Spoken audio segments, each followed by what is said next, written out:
Distinguished colleagues, let's begin. My name is Maya Hunt, and I'm from the New Zealand Ministry for Primary Industries, and it gives me great pleasure to welcome you to this, one of the most fascinating events of the day, reducing the vulnerability of mountains and dryland ecosystems to climate change. It's fantastic to have you all here, and we're going to have some very interesting, beautiful interventions, presentations, and slideshows. Please also note we have simultaneous translation, so if you require that, there are headphones at the back. So the purpose of this event is to explore global, regional, and local efforts to build the resilience of dryland and mountain ecosystems and communities to climate change, and to highlight challenges that need to be overcome to ensure the success of these efforts.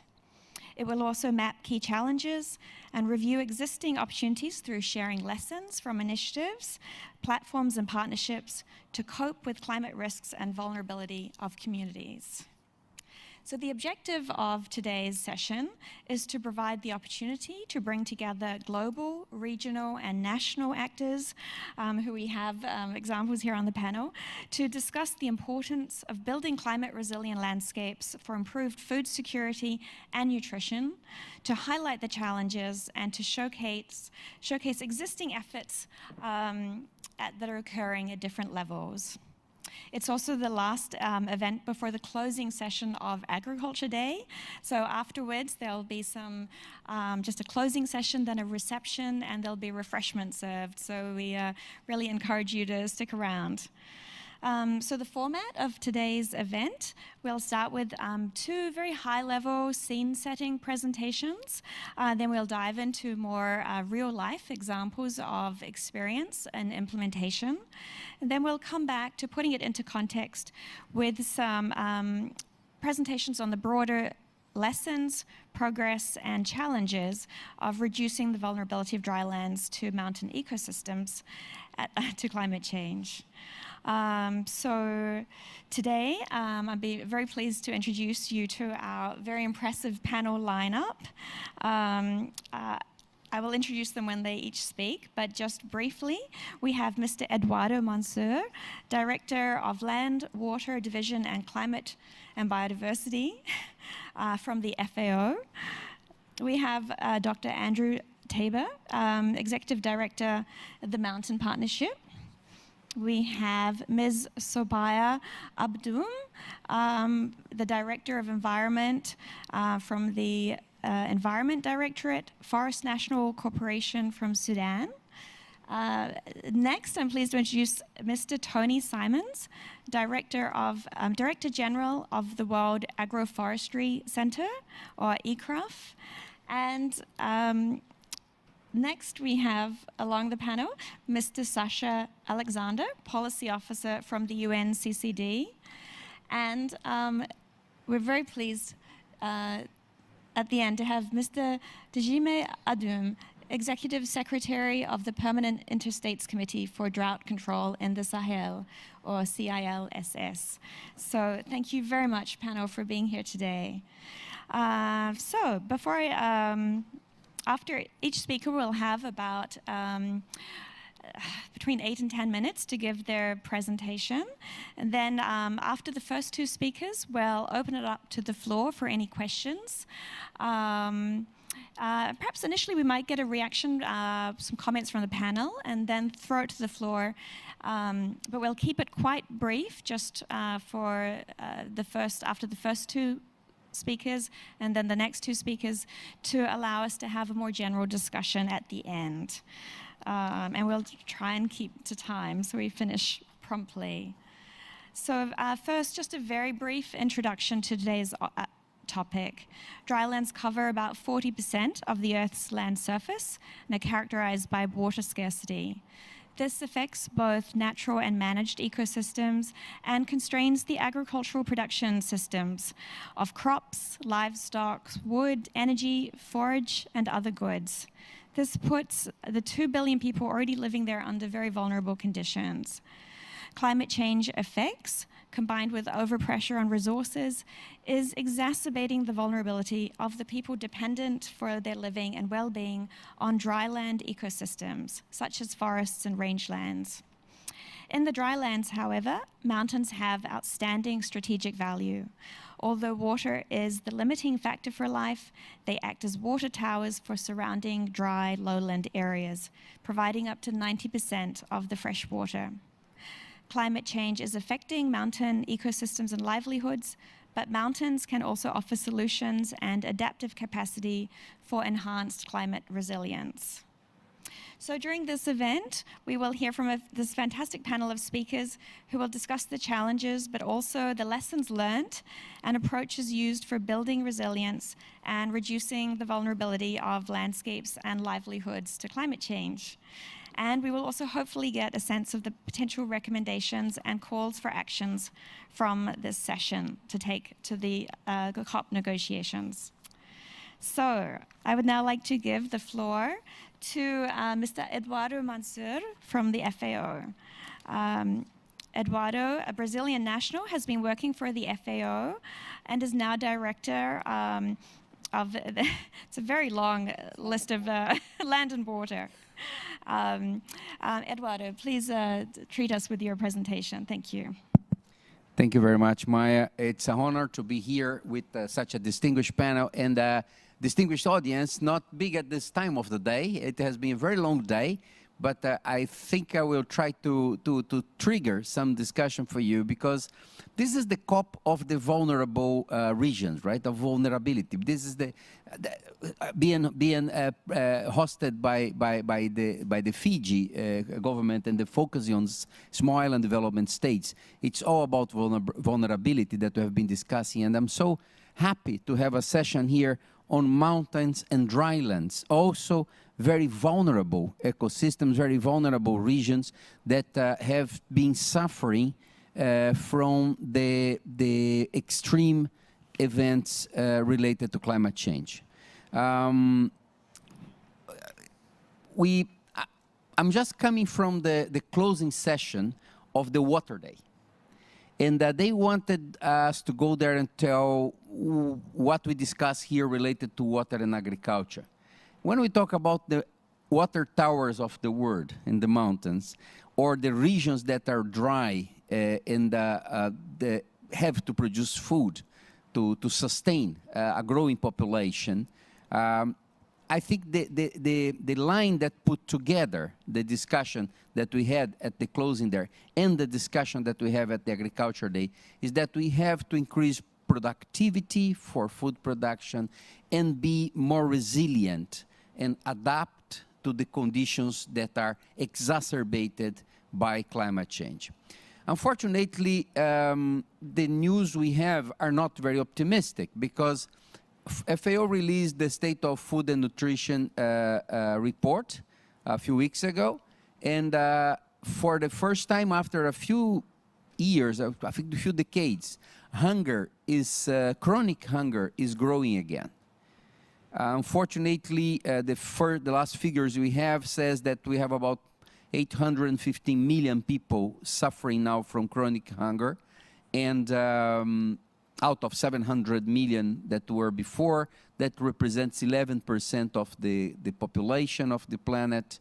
And most important, we have to understand why this is happening, why we have this bouncing back in this curve, and what should be proposed to address this. The various causes, but the main ones I would like to point here are climate change and conflicts. And if we understand that conflicts are also triggered by climate events, then climate gets an overwhelming issue related to all the problems that are associated with the chronic hunger. Migration is also affecting the issue of nutrition and food productivity. And we have to look at it in its entirety. It's not only the issue of resolving the technical part. It's necessary, but we have to understand the social, economic, environmental part in its integrity. My colleagues from FAO asked me to show you, and most of you are familiar with the word drylands. It represents about 41% of the land in the planet. And we cannot look at the land only, because another conclusion from the debate we're having here in the different sessions, we need to produce 50% more food because of many reasons, including the fact that the population grows, food habits change, we waste too much food at this moment, but also because we cannot put more pressure on the natural resources. We have to increase productivity in line with these regions that are being used for food production. And the pressure that is growing in competing resources, in natural resources, require an understanding of the solutions that are there. We are not going to resolve the food production with more agriculture production areas, new production areas like increasing deforestation. This is not an option. Restoration of degraded land is an essential tool. It's an essential activity to bring about the increased food production we need, the ecosystem services we need. And restoration in fragile ecosystems like mountains and drylands are essential for that. Extensive areas of the drylands are degraded. Let me see if this, I will come back to this one later on. This is an assessment presented at COP22 that I would like to revive here. In the isoyeta of 400 millimeters that mark the Sahel and the North African agriculture crop region, you see this map demonstrates the restoration opportunities that you have in the Great Green Wall of the Saharan Sahel Initiative, which is, as you know, a large program, and we are going to hear much more from this from the panelists that are here. It reveals that the darker it goes on the drink in this image, the more degraded is the assessment and the higher the need to promote restoration. We have to look at it as an opportunity. And do we have the means to promote the restoration and increase the resilience of these communities? Here is, it's a bit funny to say that, but it's a lot of going back to basics. Sustainable management of natural resource is a guarantee that food production can increase, resilience can increase, and migration can be reduced. The best place to store water and water for agriculture is in the soil. We building dams and engaging in lots of infrastructure will, I mean, at this stage and with what we are seeing here, is not going to be revolutionary on the size, on the proportion of the problem we are having. We have to transfer technology, be innovative, but take into account the requirements of the environment. We illustrate in this picture a number of practices that be it cisterns, be it near water harvesting, reforestation, intercropping. We have the experts here on my left-hand side. I'm a forester myself, so I would concentrate on the trees aspect of that. I don't want to bother you on this because the problem goes beyond planting trees. It's part of it, but it's not the solution. I think we have to look at integrated landscape approaches and look at the opportunities we have and the challenge we have to address the restoration of the vulnerable ecosystems due to climate change that are exacerbated, and we have sufficient scientific evidence now that we need to act and to act now. So I think I'll leave it here and wait to hear from my colleagues and respond from the FAO perspective if there is more any question for the organization that I'm representing. Thank you very much, Maya.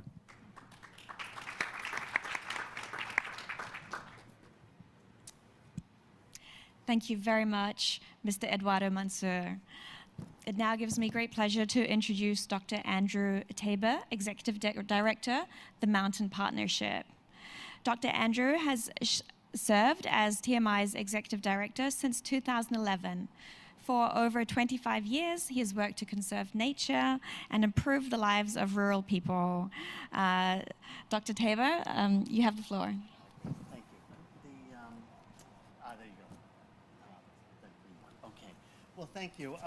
Thanks very much. I mean, it was a real pleasure a couple of weeks back to get a letter from FAO asking if I would present at this meeting today, and I was really pleased to respond that yes, that this would be a wonderful opportunity to talk about vulnerability and risk reduction and so on in mountain ecosystems. And so I'm thankful to FAO and thankful to my distinguished panelists here to be here amongst you and to be discussing these issues. I'm going to give a sort of an aspirational sort of message of hope and really try to show that there's some real options there. We need help, we need resources and so on, but there's some real options that can improve the lot of mountain people and mountain environments. Just to be clear, I wear a couple of hats. One hat is I'm the executive director of the Mountain Institute, an NGO that works around the world on mountain issues, mountain sustainability, but I am also the chair of the steering committee of the Mountain Partnership, which is a UN Type 2 alliance, which is actually based, has a secretariat based at FAO, and I'll say a few things about that in a minute. Oops, how do I go back? That's too much better. Yeah, it's missing a slide. Oh. This is not my presentation. Oh, right. Okay. I do here, yeah. Here you go. Yeah. I don't know if we can very quickly. But I will, to save time, I'll sort of charge ahead and just say a few things about the Mountain Partnership because I think it's something to keep in mind, and it's insufficiently well known. The Mountain Partnership is a UN Type 2 alliance which was brought together in 2002, dedicated to improving the lives of mountain people and protecting mountain environments. And it has about 58 governments and about 250 or so NGOs and other organizations in it. The Secretariat's based at FAO, and it works through advocacy, joint projects, capacity building, and other things to advance the mountain mission. And I would say that while mountains still suffer to gain space on the global agenda compared to tropical forests or oceans or a range of other issues, the partnership and its membership and the countries that were supporting it were able to get mountains mentioned in at least 3 targets under 2 of the Sustainable Development Goals. Thank you. Thanks very much. Also coming up, we're organizing a global assembly of the members this December, which will propel this alliance forward. And one of the things that's quite relevant to my talk today is that we're developing a brand, the partnership is developing a brand for high-value mountain products as a strategy to boost local economies and reverse landscape degradation. I think that for those of you who know mountains, this is an old story, but it's one that bears repeating and repeating. Mountains cover about 1/4 of the Earth's land area. They're also a source, as Eduardo just mentioned, for water sources around the world. If you live in a dryland area, as much as 90% of your water may come from mountain regions. Well over half the world could be considered mountain-dependent people, even though most of them don't know it. They're home to about 900 million people, of which approximately 330 million people are vulnerable to food insecurity. Using FAO's own data, if you look around the world at food insecurity, something like 40% of those people on the planet that are vulnerable to food insecurity are mountain people living in isolated communities across the mountain world. One of the things that strikes me as a real asset is the cultural richness and resilience of mountain people. It's interesting, we are doing a lot of work as through the Mountain Institute on the response to the Nepal earthquake, and we're finding some of the most remote communities are doing better on their own with a little bit of outside help than some communities that are getting much more help that are in far more accessible areas. So that resilience is something that if we can channel support to them, they can take advantage of it and go forward. Mountains face a sort of a cacophony of challenges, and this is one of the issues when you consider sustainability in mountains you've got to deal with. You've got isolated communities and major outmigration in the lowlands. You've got in the highlands. You've got climate refugees coming in at the lowlands. You've got extreme poverty. You've got human-wildlife conflict. You've got glaciers receding in many areas which are impacting water supplies. I won't go through each of these in turn, but it's clear that there are many different issues that need to be addressed in an integrated way if we're going to be successful in sustaining the lives of mountain people and the services they provide to the world. Here's just a couple concrete examples of what's happening in terms of climate change. The top figure shows a glacial lake that has formed over the past couple of decades that threatens major flooding downstream, and these are occurring in hundreds of places in high mountains.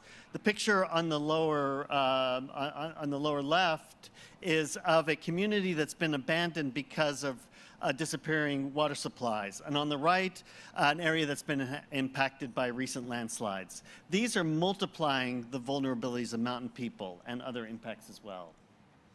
So poor mountain communities need livelihood options that rely on the diverse products that mountain can produce and services, as well as favorable market and policy conditions. Clearly, whatever options are pursued need to engage both men and women, and are best often if they value local cultures and traditions. In some ways, the big challenge is, will the young people stay in these communities for the long haul? They also should ideally help secure ecological services and biological diversity, which people living downstream depend on. And so now I'm going to show you a couple of examples that really illustrate at the sort of the grassroots community level that these sorts of objectives are possible. We've been working for about 15 years with the Mountain Institute on medicinal and aromatic plant cultivation in Nepal, but in other countries as well. The picture on the left with the yak shows the way these plants have been harvested for hundreds of years to meet major demands from Indian Ayurvedic medicine, traditional Chinese medicine, and modern uses, the pharmaceutical industry, and so on. But traditionally have involved degrading mountain ecosystems. Okay, I'll move quite along. On the lower right, one of them that's Taxus wallaceiana is an endangered species of Himalayan yew, which is one of the most, which is used in the cancer treatment, for instance. So what we've done with them is, with local communities and with local cooperatives, is to encourage planting of these plants, cultivating them on farm and on degraded lands, and also working with them to establish better market chains to get their products out.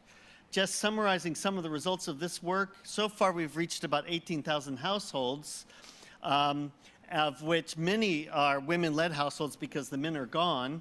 The most amazing outcome, however, is that individual household income, in a few cases, has reached as much as $30,000 or more dollars. More typical would be in the $3,000–4,000 range, but in a country like Nepal, this is a lot of money. We're also combining it with efforts to protect highland ecosystems, and the communities are heavily involved in this work. My second example involves building prosperity and resilience in pastoral systems in the Peruvian Andes. Here you've got severe problems with reduced dry season water flow that's impacting about 70% of Peru's population. Literally 500,000 people that live in this high mountain grasslands, about half of them are below the poverty rate.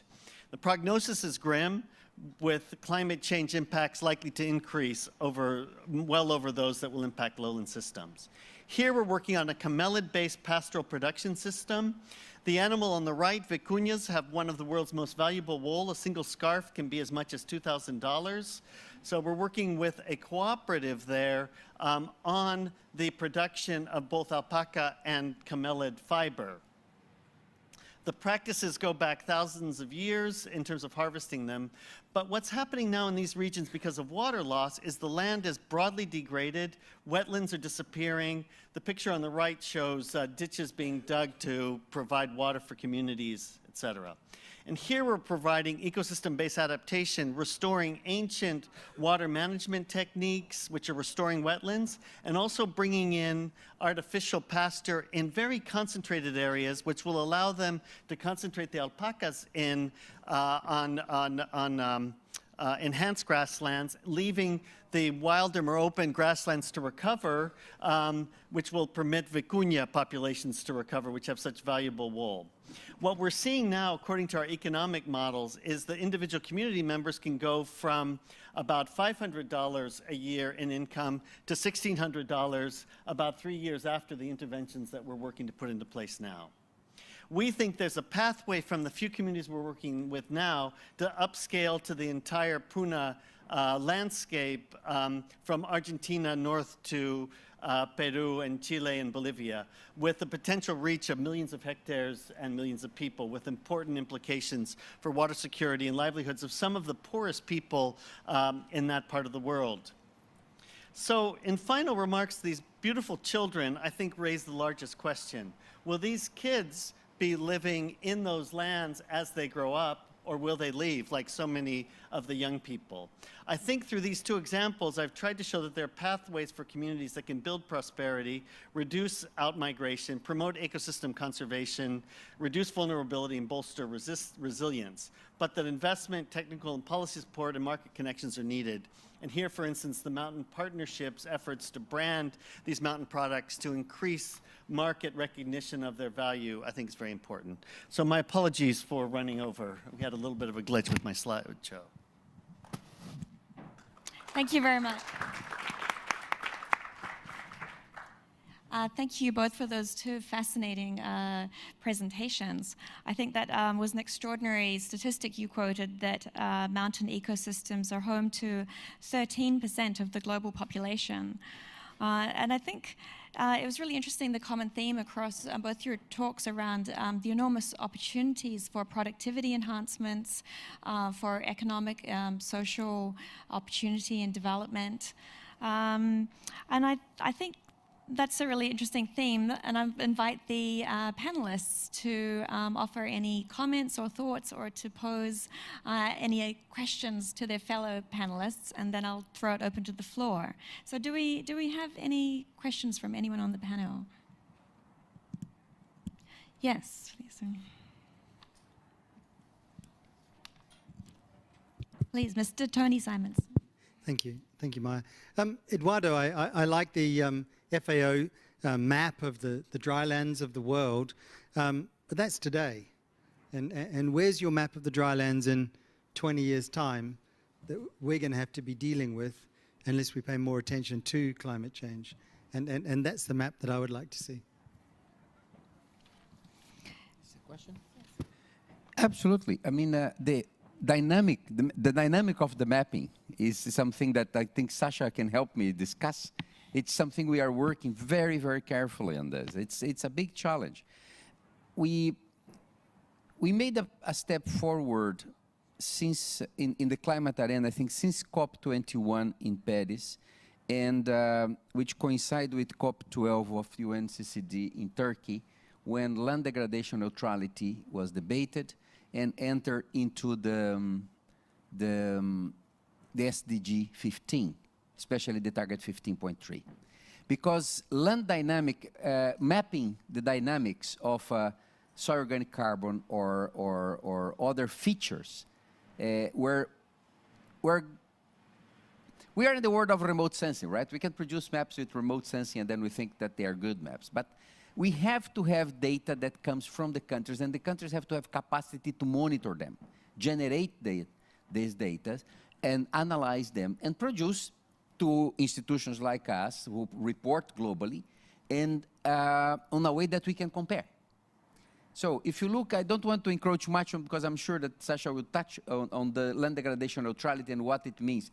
We are building from the increased interest on agriculture in both Rio Conventions, that CCD and the CCC, a path that will hopefully lead us to have this information on a more frequent and in a more reliable way. I would provoke you to continue this, explaining why land degradation neutrality, the 3 metrics we are using, the challenge we are facing, and what we are expecting. Thank you very much for that response. I think we look forward to Sasha's reply later. Right, well, moving on, we better keep moving, but there'll be more chance at the end to ask questions. I'm now delighted to introduce our, oh, no, I was going to, sorry, my apologies, I was going to ask, now, were there any burning questions from the floor before we move on to our third speaker? Oh, this seems to be a lapse in process, but yes. Well, Maya, in our last session, we realized that it is grey-haired, elderly, white gentlemen that ask the first questions, just like we did on the panel. And if we carry that on to the audience, we're going to end up with the same type of comments. And therefore, perhaps you could ask the female members of the audience to ask the first set of questions. This was a very excellent suggestion of Tony. Let's try this as a social experiment.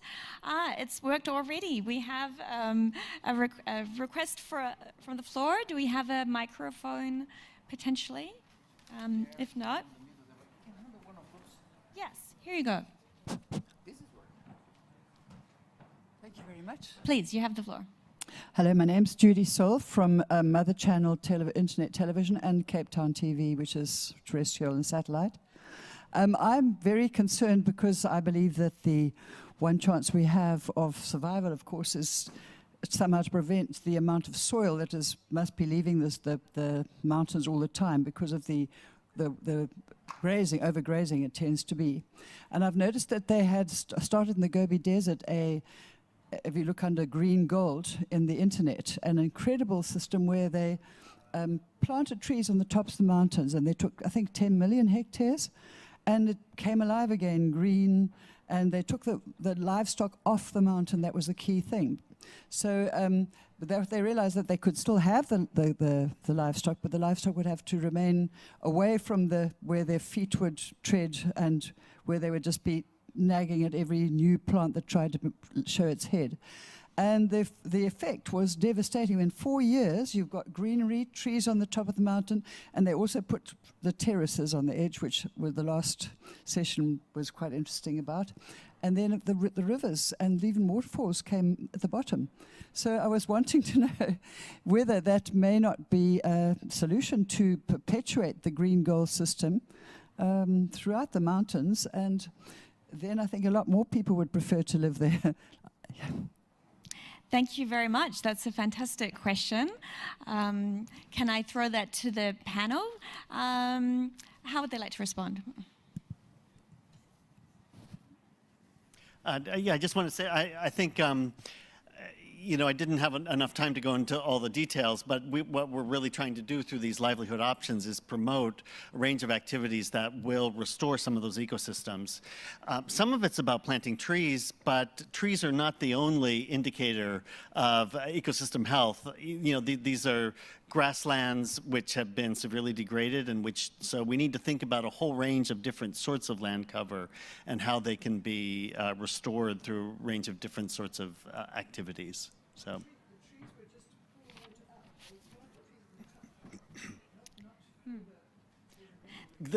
Yes, yeah. Thank you. I encourage you to continue that conversation afterwards. Thank you, that was brilliant. Right, okay, well, we'll have more time at the end for questions, but moving on, it gives me great pleasure to introduce our third speaker, Mr. Jime Adum, Executive Secretary of the looking after the Great Green Wall, boosting food security and resilience to climate change. We know that the Permanent Interstate Committee for Drought Control in the Sahel was established to tackle drought in the Sahel. So Mr. Adum will be talking on the experience of CIL-SS in West Africa in reducing vulnerability of communities to drought and climate change, giving the example of the Great Green Wall. Mr. Adum is Executive Secretary of the Permanent of the CIL UNFCCC and former Minister of Agriculture and Irrigation of Chad. He has 25 years of professional experience in international development, especially in sub-Saharan Africa. Mr. Adum, you have the floor. Thank you. I'm going to get up there and read the statement because what those two gentlemen spoke about is beautiful, and we share a lot of the experiences discussed earlier. So there's a statement here that to keep it true to form, then I need to read the statement. And it's made in French. We did not have the time to translate in English. And to do it good service, I won't torpedo the effort that my guys have put into it. Thank you. Thank you very much. That sounds like a nice variation in format. So. All right, so I suggest you put on your headsets and we get going because this is the only time you hear me speak in English because I have to deliver this statement to its true to form. Mesdames et messieurs, c'est pour un mois. Ready? No? All right, one more minute.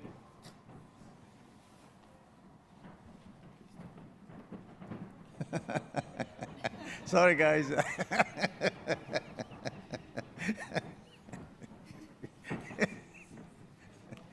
But at least it keeps them moving around for a little bit. Okay.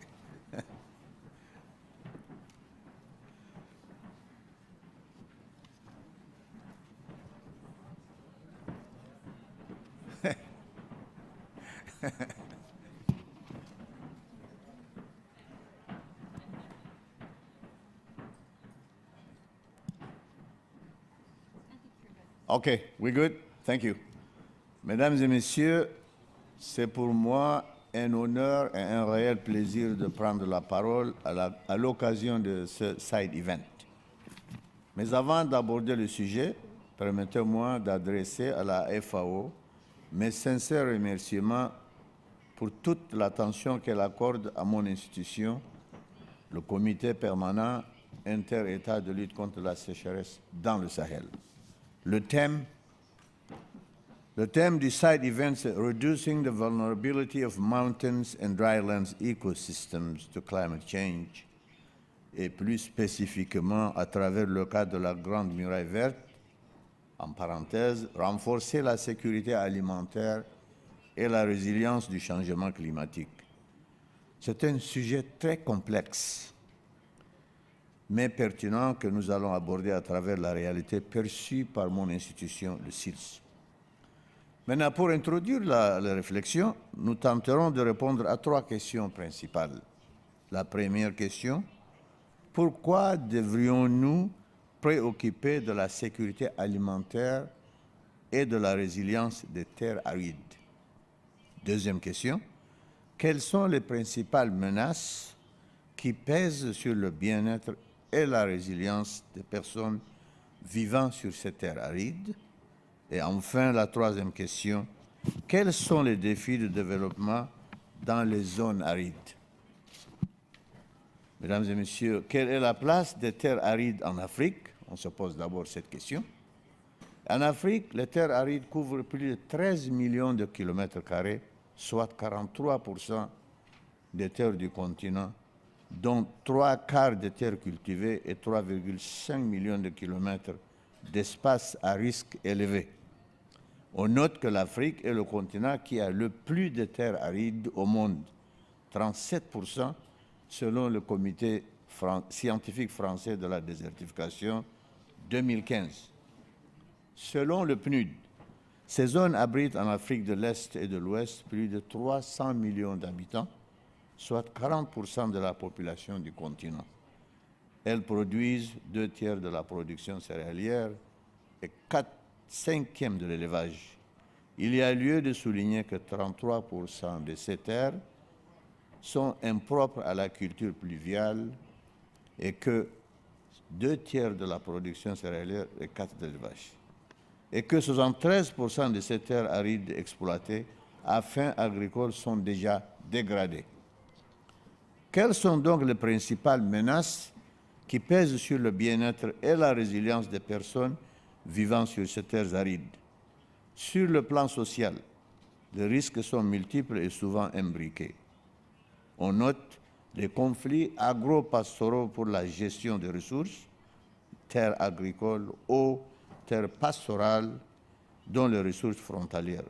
On note aussi les conflits agraires intercommunautaires, souvent entre allochtones et autochtones, sans oublier le risque lié à l'insécurité qui pèse lourdement sur la zone. Sur le plan environnemental, les conséquences de la désertification et du changement climatique font de ces zones arides un espace de prédilection de la malnutrition, de la famine et des conflits et des migrations. Sur le plan économique et politique, les modalités humaines africaines sont assez intenses. 20 millions d'individus. Ainsi, on note des migrations en direction des pays du Nord et surtout à l'intérieur du continent, soit 80% vers les pays économiquement dynamiques, la Côte d'Ivoire, le Nigeria, ainsi de suite. De tous ces risques, de nombreux défis apparaissent. Au plan économique, plus de 3% du PIB agricole en Afrique est perdu annuellement suite à la dégradation des terres, soit une perte estimée à 9 milliards de dollars américains par an dans le revenu annuel brut. Sur le plan social, développement de nombreux conflits, en parenthèse, conflits d'ordre culturel, ethnique, migration politique, accès aux ressources naturelles dont le foncier. Sur le plan environnemental, exacerbation des effets du changement et de la variabilité climatique, baisse de la capacité de stockage du carbone des sols, érosion de la biodiversité. Sur le plan de la démographie, défi de la transition démographique, la population rurale des pays des zones arides pourrait croître entre 15 et 100% d'ici 2030. La population est particulièrement jeune.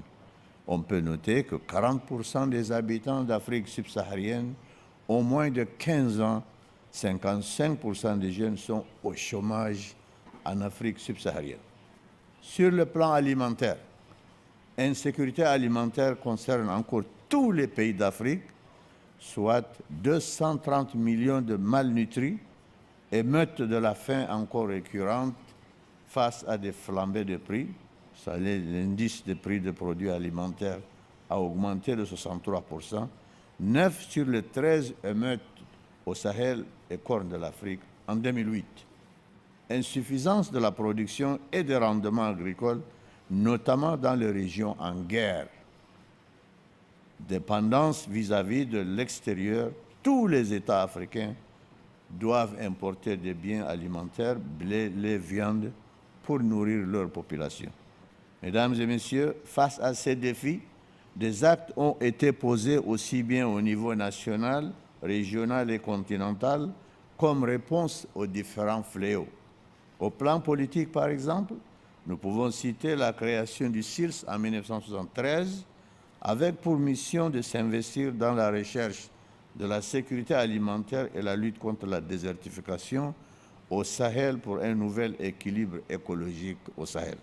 Dans la réalisation de sa mission, nous pouvons citer l'accompagnement technique des politiques régionales pour la gestion des terres, la mise en œuvre des conventions post-Rio, Convention des cadres des Nations Unies de lutte contre la désertification, Convention cadre des Nations Unies contre le changement climatique, UNFCCC, et la Convention des Nations Unies sur la diversité biologique.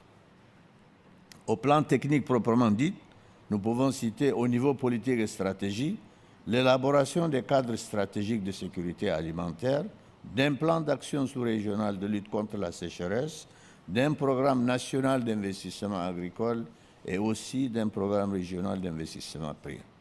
Au niveau de l'information et de la formation, le renforcement des capacités des cadres nationaux et de la génération des informations de prévision et de prévention des campagnes agricoles et des crises, au niveau de la résilience des communautés et des écosystèmes face au climat, projets régionaux d'adaptation et d'atténuation du changement climatique.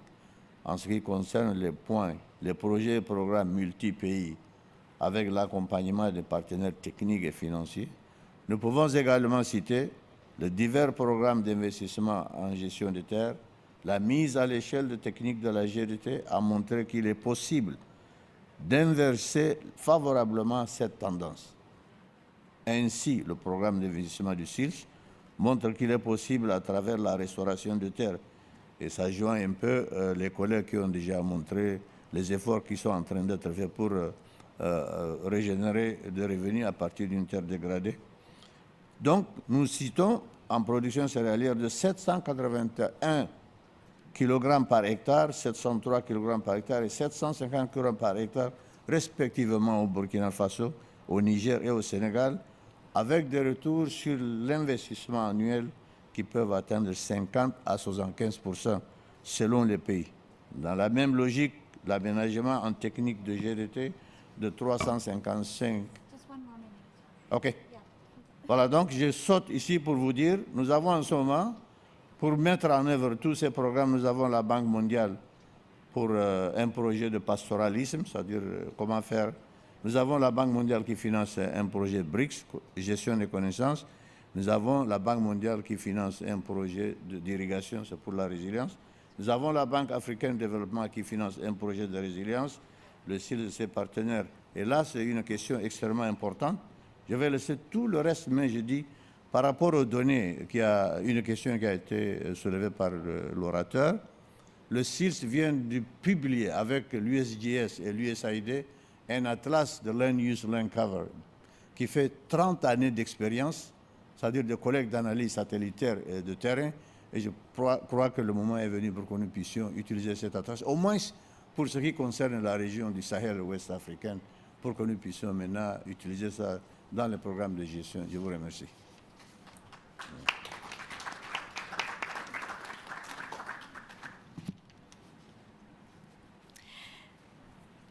Thank you very much, Mr. Adum. I think that was a really fascinating insight into the complexity of the issues and also what's really at stake, the stability and fabric of our society, and also the wide range of really complex integrated actions that are needed involving partners, data, finance, youth education, to address those actions. So that was really great.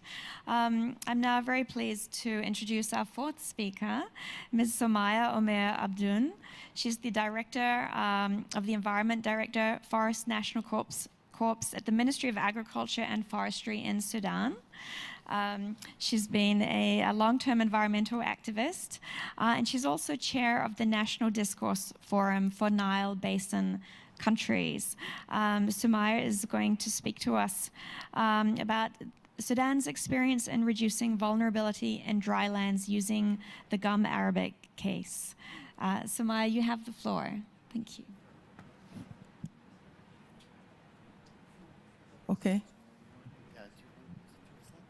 Yes. Okay. Thank you so much. I would like to express my thanks to FAO to give me this opportunity to participate in so important session. I am Sumaya Omar from Sudan, working for FNC in Sudan.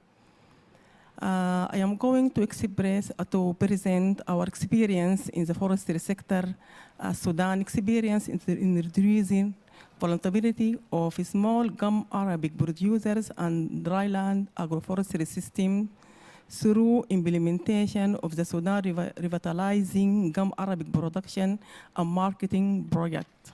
This presentation had been prepared jointly by myself and my colleague Ibrahim Rahmatullah, who had been the coordinator of this project.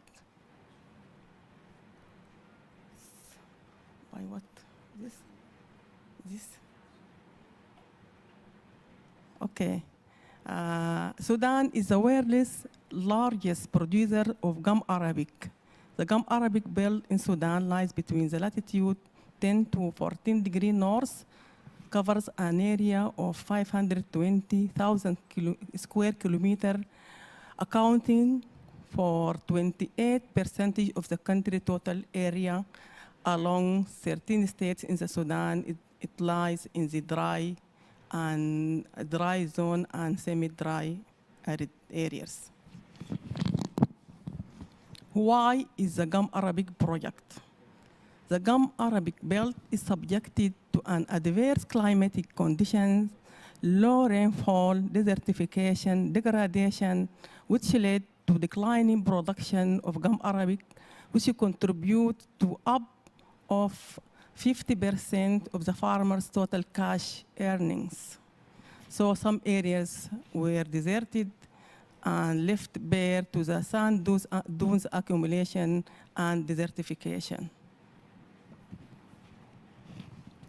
The Forest Nature Corporation implemented projects that contributed to rehabilitation of the Gum Arabic belt and promoted the formal structuring of farmer groups into registered farmers association since 1995. And this organizing of the farmers association is ongoing and finalized or achieved through this Gum Arabic project. The project is implemented by FNC, funded by Multi-Donor Trust Fund and World Bank and the IFAD, covering 4 states and 8 localities in the Sudan. The project development objectives is to increase the production and income of small-scale gum producers in the selected areas of the gum belt through improved performance of the production and marketing systems. The project has 3 components. Component 1 deals with the sector reform interventions. Sector reform package is to help decision makers or had been of great help to decision makers in setting up the policies for development of gum Arabic trade, auction markets, where demand structure and market opportunities. Gum Arabic communication strategy had been developed. Gum Arabic market information system with the Ministry of Trade had been developed also. Gum Arabic promotion media campaigns had been executed. The project component 2 dealt with institutional capacity building and support to Gum Arabic Producers Association through microfinance matching grants, capacity building, and this has the effectiveness of the project modality dealt with the community willingness to participate in the development process from the beginning of the project. Examples for the sub-projects, the projects establish water reservoirs, gum stores, and groundwater wells, and transport facilities, structures to transport the gum Arabic commodity from the village to the towns for sale. Project results and impacts: 240 associations in 8 localities participated in the project and directly benefit from the project programs. 17,000 gum producers directly benefit from the micro credit loans in terms of sub-grants and matching grants. 55 Gum Arabic Producers Associations had matching grants sub-projects that contributed to settlement of gum producers in terms of water sub-projects and building projects like Gum Arabic stores and nurseries for seedling production and so on. The number of registered GABACs in the projects localities increased by more than 50%. Training and capacity building as one of the major aims of GABACs to maximize the farm gate returns to rural communities, and these GABACs members should transfer the training and technology they equipped with to the other villagers. Training courses and workshops in microfinance, rural credit, and financial management had been conducted. Agroforestry training sessions also had been conducted, attended by both women and men. This is the type of nurseries. About 8 nurseries in the 8 localities had been established to provide the small farmers with acacias seedlings. The project was very successful in increasing significantly the local community participation. The project succeeded in drawing the attention to the community to participate in the whole stakes of the project through media campaigns, extension, training, and so on. By the end of the project, the gum production increased the income of the local by 60%. The percentage of the free on-port FOP price of gum received by small-scale gum producers increased significantly from 10 to 50%. Effect of applied and adopted technologies is tangible. Technologies proved to be accepted and adopted because of benefits in terms of production and financial benefits. The development of the communities, the skills of communities has been greatly developed in tree tapping, value added by cleaning and grading of the gum arabic as a product. Also, the community's skills are improved in packaging and collective delivery and marketing of the gum arabic project, and they store the project in the store that had been established by the project, and then they transport it by the tractor to the village markets. It was to mention that the women participation had been of high concern of the project. So women were engaged in the project in the entire stakes and the activities of the project as below. Women participated in gum production, in the cultivation process, silvicultural activities, up to the production of gum arabic products and tabbing. The percentage of women participation in gum arabic are representative in gum association accounted to reach 25% out of the whole benefited groups.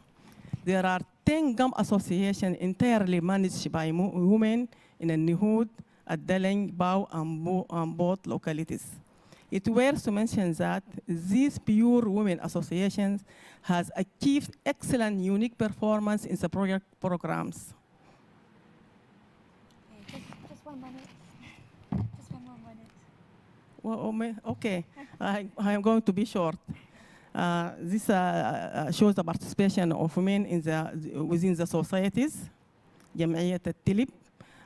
Change pictures as the benefits has been generated from the project, like fodder from fruits and leaves, fuel wood and building poles, environmental values, improving soil fertility by nitrogen fixation, and agroforestry system. Change picture also the project was a success, classified as one of the outstanding projects as evaluated by World Bank. The picture is also changed. Rehabilitated area. Lesson learned, the matching grants component is a breakthrough intervention. There appears to be a strong likelihood that the model will achieve sustainability in Sudan, and it was to mention that Sudan will implement another gum arabic project, adaptation and mitigation project, should be supervised by FAO. This project, it could represent a model for future similar projects and serve as an example for a national support program in connection with microfinance. Yes, sorry, for short time results and impacts, it was to mention that the youth comeback is very important because they deserted the area for gold mining and other petty jobs. The beneficiaries spoke, without the project intervention, we are not able to reduce our poverty. As you see the poor schools, deserted area subjected to sand dunes accumulation, and very poor infrastructure and school buildings, and empty or almost empty. basket of this farmer. The beneficiaries said we have become more empowered and equipped with skills to lead further development on our own. Thank you for kind attention.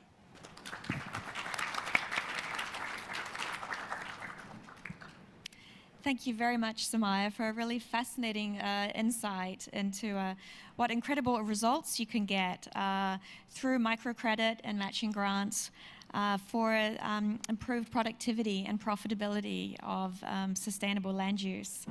And I think that raises some really interesting questions around what are the key factors of success in implementing and achieving these results on the ground.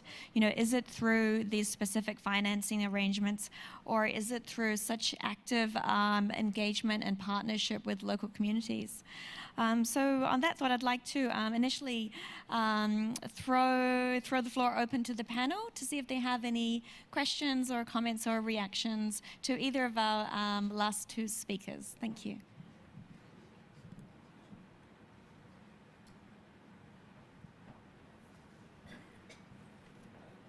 I was intrigued that the scale is very similar in terms of the number of households to the number of people we're working with in our medicinal plant work. I wondered what you saw the prospects for scaling up, for taking it farther. Are there many more people that could be involved? And if so, if you wanted to reach more, how would you do so?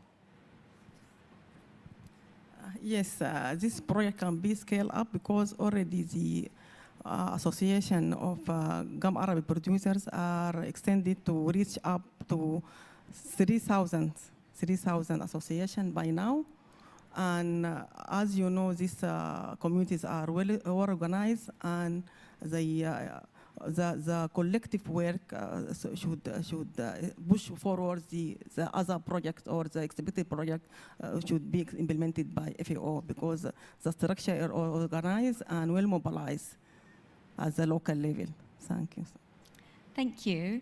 Now, as we're running a little bit over time, I will allow one question to perhaps from someone else who hasn't spoken. And in the interest of diversity this time, if I'll give the first question to perhaps a member of the youth or who considers themselves young at heart. Yes, a speaker here. Let's see if we can get a microphone to you. Yes, to this. Thank you. Hello. Is it on? Okay. Hi. My question is for Samaya. And first, I want to thank you for all the amazing work that you're doing and for your time in presenting. And I'm studying environmental policy in the United States. And I was wondering, with this amazing project that has an environmental aspect and also a social aspect, how do you measure and balance those things together? Like, how do you know when, the environmental benefits are there and also the social ones at the same time, and not, balancing? How do you measure those things with this huge scale of movements of people and environment? So that's the question. Okay, thank you very much for this question. Okay, the project impact assessment says that this project is a success, that the many socioeconomic benefits have been generated for the project. The degraded land restored again by gum Arabic trees, Acacia Siyal and Acacia Senegal. The migration of the local people to other towns like Khartoum and big towns is reduced, and they come back again home to done their cultivation activities of forestries in addition to agricultural trees, and in a very nice agricultural agroforestry system is adopted there. So the environment is totally changed from deserted environment area to well-stocked area by forestries. Thank you.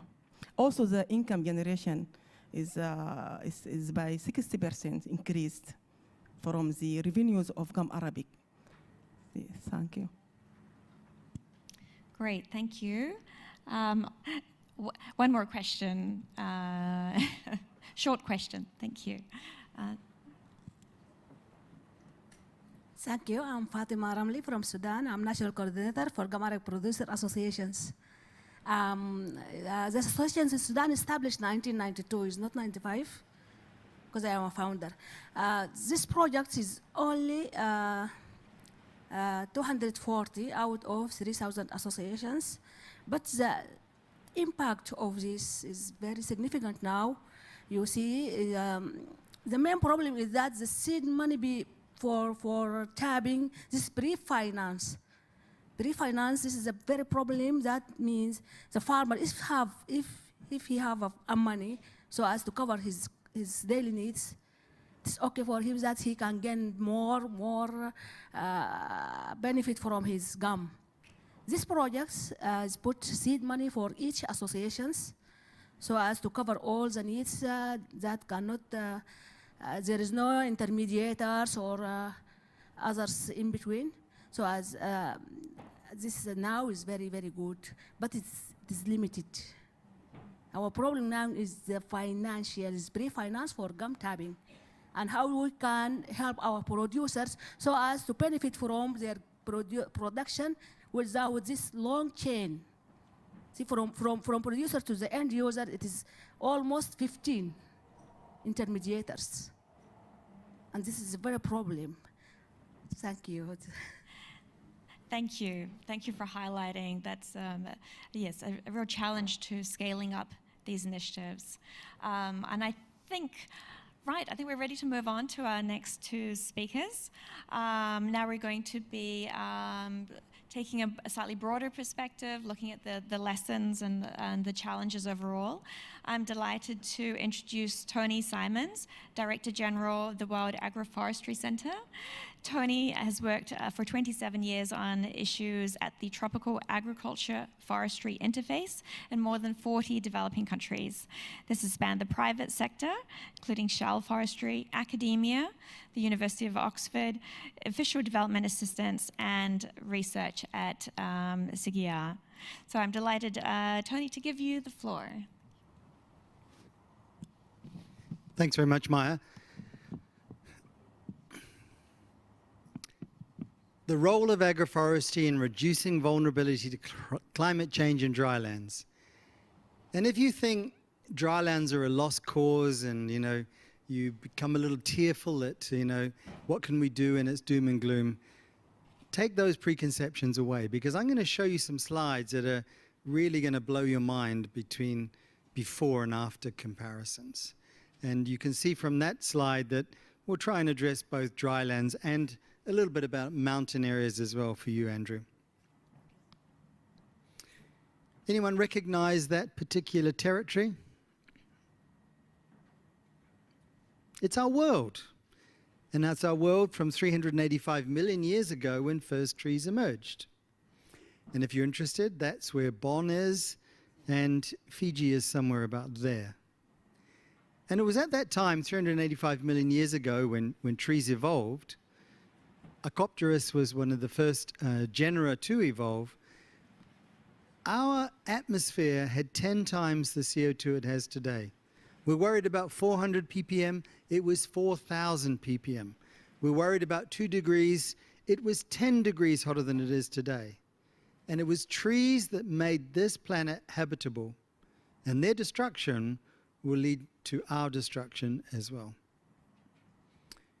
And we had 60% forest cover, and we're cutting it down. We're down to 30% globally. How low can we go? And there's a strong link between that deforestation and degradation of land and promulgation of those dryland areas. And so agroforestry, that ability to grow crops and agriculture in the same space. So question to everyone, is that agriculture or is that a forest? And this is from the area in Niger, remember, that is hopefully going to become a World Heritage Site with 7 million hectares of Phyderbia albida that's been transformed through farmer-managed natural regeneration. So why agroforestry? Why trees in agricultural landscapes? Well, I can tell you there is nothing better than a tree at changing microclimate, bringing up water from depths, sequestering carbon from the atmosphere. Nothing. If you gave the world's best engineers and architects and designers a challenge to design something that would outperform a tree, they could not do it. And when we look to that, all of those initiatives on landscape restoration, many of them are predicated on trees. And the Global Restoration Council is looking at that big slice in the middle there, that degraded and deforested land that's going to be turned, a lot of it, into agroforestry systems, as you saw in Sudan. And indeed, land degradation, I mean, it's a staggering figure, $10.6 trillion a year. Who's going to pay that bill? Is nature going to bail us out and bring us out of our difficulties, not only in the destruction of land, but in the degradation of our atmosphere? A tough ask, Maya, a tough ask indeed.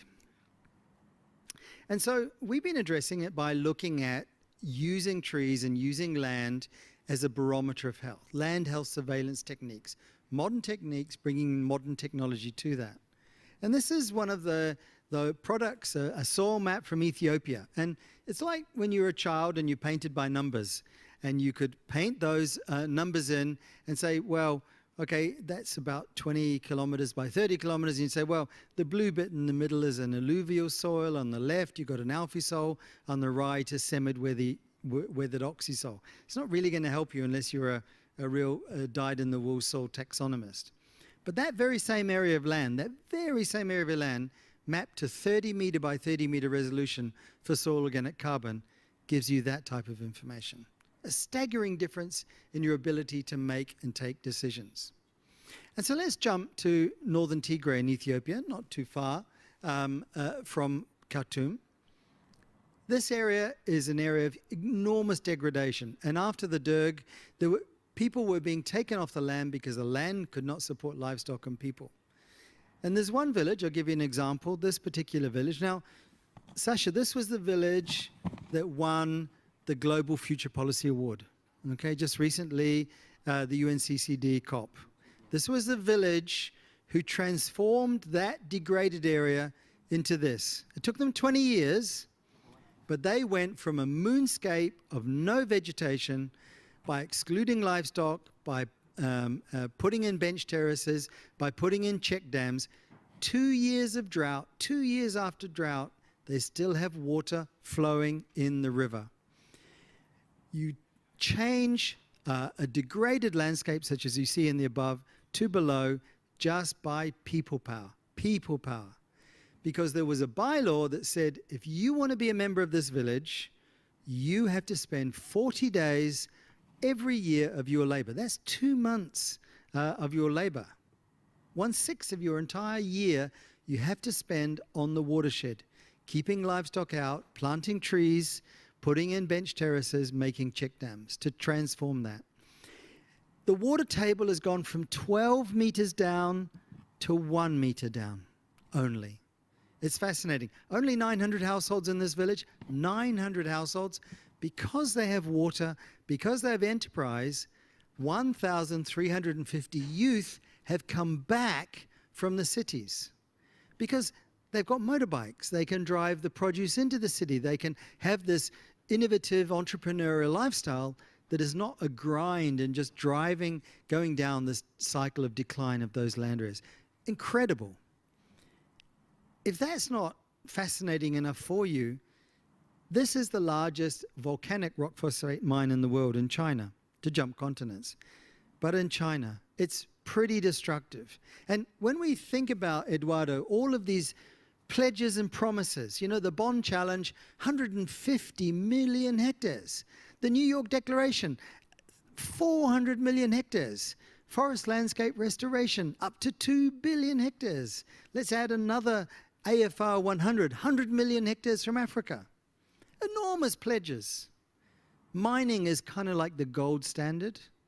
The USA is 50% of mining activities, and in the last 50 years, 1.2 million hectares have been restored. With legislation and money and finance at a cost of $20,000 to $50,000 per hectare. This area in southern China is $3,000 per hectare. How much is it going to cost us to put in place the Great Green Wall, to put in place all of the FLR that we need?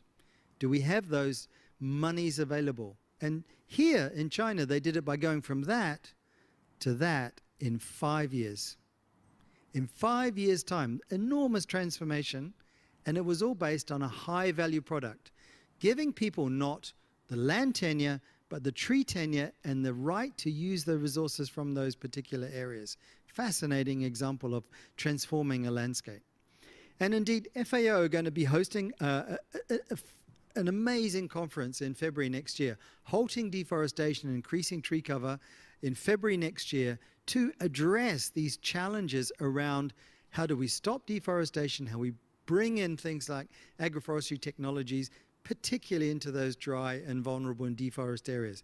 So the partners, the Collaborative Partnership on Forest, invite everyone to come and participate in this and showcase your amazing examples of transformations that you've been involved in as well. Thank you for listening.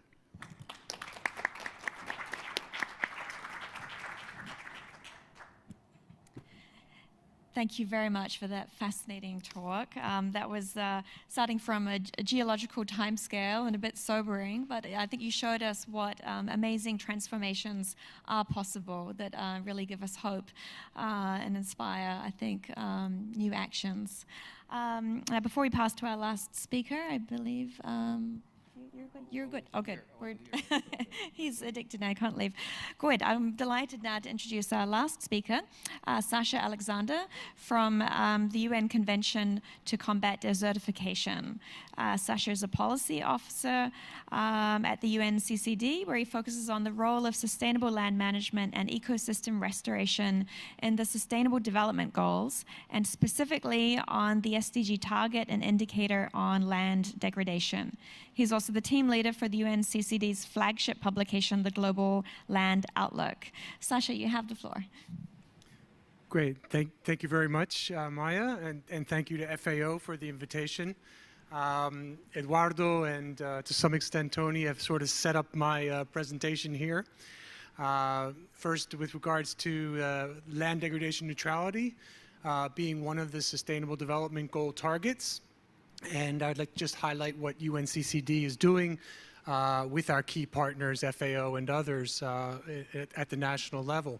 And then second, I'd just like to mention the outlook and what we're looking at in the next 20 to 30 years, and a new publication we have, which includes some scenarios which are very novel vision that we have presented. So first, with regards to the land degradation neutrality, this is something that was adopted by the General Assembly and then subsequently by the UNCCD COP 2 years ago. The definition is there, but basically, as all the colleagues have presented, it's really the ability to sustain the ecosystem functions and the services that benefit humans, looking at food security, water security, energy security, and so forth. So some of the interlinkages that we are looking at in terms of building this national capacity, for sure, we're looking at the NDCs. There are many commitments within the NDCs that also would contribute to achieving the target of land degradation neutrality. Basically, we're looking at 3 pillars in terms of land management, from protection and conservation to sustainable management, land, water, forest management, and then the restoration and rehabilitation pillar as well. So all of our countries are making an assessment of their condition of their land resources and seeing where they can identify projects and programs that would fit into those 3 key pillars. And of course, partnerships is all about success in this program. We have national teams that have 10, 12 people from a variety of sectors and a variety of agencies on the ground. This, very briefly, please don't try and read this, but this came from our conceptual framework. There's a lot of work that's gone behind the development of this land degradation neutrality, and basically more towards the mission of the UNCCD, which is combating desertification, land degradation, and the impacts of drought. So again, here we're focusing on the drivers, the impacts, but more towards the ecosystem services and benefits to humans. This is all contained in the literature, so if you go to our website, you will easily come across all these documents and policy briefs. As Eduardo had mentioned, we've been working together on the monitoring aspect. The Sdg Indicator framework is now coming alive. There are over 200 indicators, I know that, but there is one indicator that we are particularly concerned with, and we're getting a lot of assistance from our partner agencies in developing this indicator and then rolling it out at the national level. This here is an example of what some of the outputs are. There's a lot of information that goes behind this table.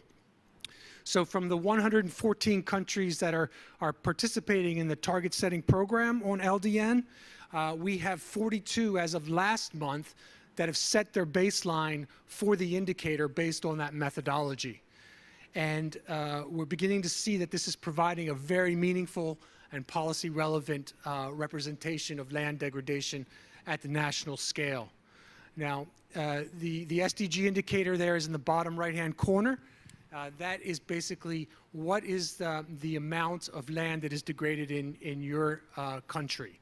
So the proportion of land that is degraded over the total land area. And so based on these three sub-indicators, as well as other national and context-specific indicators, countries are able to make an estimation both for the SDGs, UNCCD, as well as useful information for the other two Rio conventions. Just to shift to the outlook and what we're looking at for the future scenarios, we just produced our first publication, the Global Land Outlook, and I have one copy in French, one copy in English here if anybody's interested, but we have on the website in all 6 UN languages. And this was basically to give a panorama of where we stand, both on the health of our land resources, but on the unseemingly interconnected drivers and impacts of the decisions we make with regards to land use and land management. So we're looking at conflict and migration, we're looking at gender and tenure, and we're seeing how all these are interrelated. Basically to the overarching human security dimension. So it was a great honor for me to lead the team that produced this, which was launched last month at our COP in China. Chapter 12 of the Outlook basically goes into the drylands, and some of the scene has already been set by Eduardo. But here's another representation in terms of the map of where we currently stand in terms of the drylands. 41% of the terrestrial land cover, 2 billion people, half the world's livestock. That's something that tends to get overlooked. So water scarcity is a unique feature, but the human culture dimensions are tremendous. So just very quickly to finish up, a number of things that have already been brought out by the colleagues here. Some of the things are back to basics, the traditional. So are we going to be able to? Are these coping strategies going to be able to persist and continue to be effective in the face of huge demographic shifts? Tremendous evolution in terms of cultural values, land governance institutions. That's the big question that the Outlook addresses. Just a real basic infographic. And lastly, we have a new drought initiative that will be of interest to many of our parties in the drylands dealing with drought and sand and dust storms. Thank you.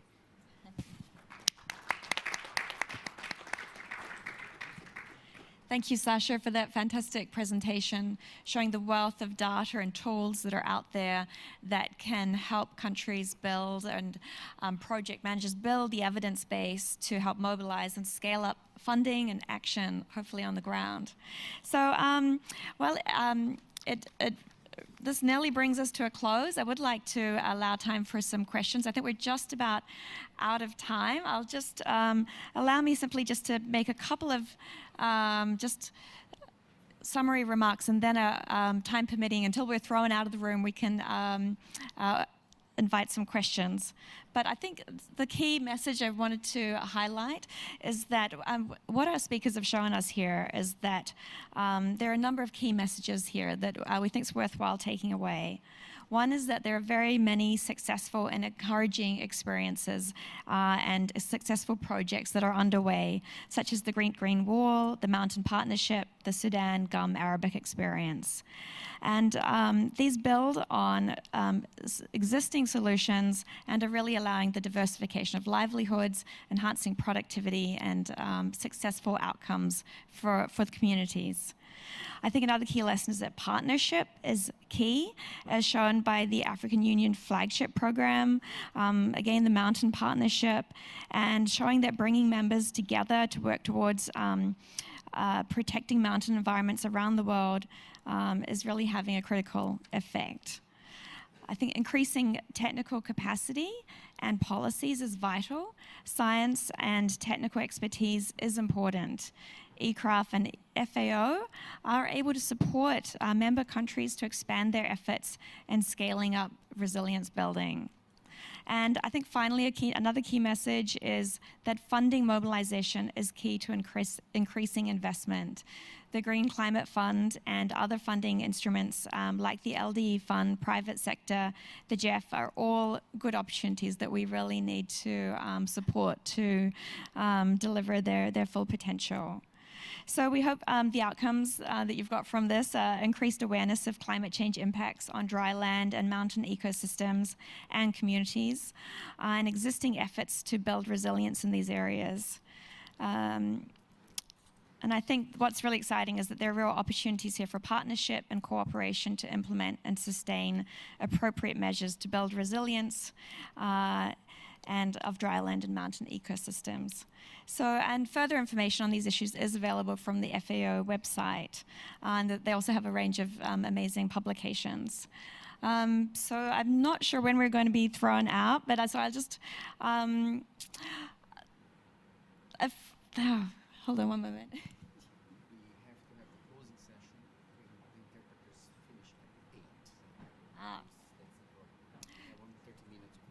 Okay, I understand, unfortunately, that we have run out of time because the next session is about to begin. So I would like to invite you to join me in thanking our fabulous panel, the FAO team who put it together, the supportive secretariat, and all of you for your participation and engagement. I think let's thank the panel.